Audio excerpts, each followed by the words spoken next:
सारा साहिबा, हम एआई के बारे में सुनते रहते हैं, हम उससे बात भी करते हैं और काफ़ी चीज़ें हम सीख भी रहे हैं। इसके अलावा हमारे पास चैट जीपीटी भी है। अब आ गया है, आपने बताया कि जैसे गूगल जेमिनी जेमिनी को सीखना, पढ़ना क्यों ज़रूरी है? यूथ को क्या कहेंगी आप?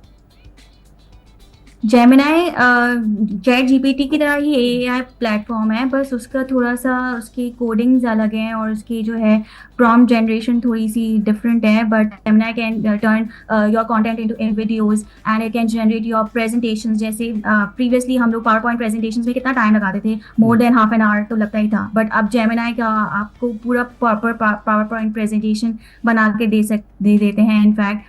और उसके साथ डिफरेंट प्लगइन्स भी ऐड ऑन हो जाते हैं, जैसे कैनवा भी दूसरे एआई प्लगइन्स हैं। तो इसके थ्रू हमारा काम जो है ना वो बहुत ईजी हो जाता है। अच्छा सारा साहबा, ये बताएं कि ये जो कोर्सेज हैं, अगर ये कोर्सेज हमारी यूथ करती है, हमारे नौजवान करते हैं और कंप्लीट करते हैं, पार्टिसिपेंट्स को इसके बाद फील्ड में कितनी अपॉर्चुनिटीज मिल सकती हैं? क्या हमारे पास ऐसे प्लेटफॉर्म्स हैं जहां हम जाके ये कोर्सेज कंप्लीट करके सर्टिफिकेट लेके कमा सकते हैं? बिल्कुल कमा सकते हैं। फ्रीलांसिंग के थ्रू आप ग्लोबल क्लाइंट्स को ले सकते हैं, जिसमें आप डॉलर के मतलब आप पीकेआर के बजाय डॉलर्स में अर्निंग कर सकते हैं। और हमारी यूथ पॉपुलेशन में रहकर भी इंटरनेशनल क्लाइंट्स के लिए हम काम कर सकते हैं। जैसे डिफरेंट प्लेटफॉर्म्स है, फाइवर है, अपवर्क है, और भी बहुत सारे। अब तो बहुत लिंक्डइन है, लिंक्डइन के थ्रू हम जो है वो कंटेंट क्रिएशन कर सकते हैं, ग्लोबल क्लाइंट्स ले सकते हैं।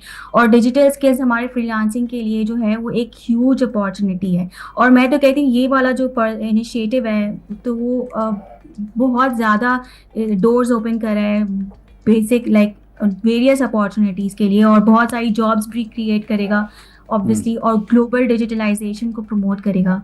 यानी कि आईटी कनेक्ट अगर हम इससे करते हैं और हो भी रही है और ज़्यादा होनी भी है, तो क्या समझती हैं कि कितना हम आगे बढ़ सकते हैं? पाकिस्तान कितना आगे बढ़ सकता है? हमारी यूथ कहाँ तक पहुँच सकती है? और टेक्नोलॉजी की स्किल्स इतनी इनफ है कि इसके थ्रू यंग जो लोग हैं वो नए स्टार्टअप्स बना सकते हैं, एप्स बना सकते हैं, डिजिटल बिजनेस को प्रमोट कर सकते हैं।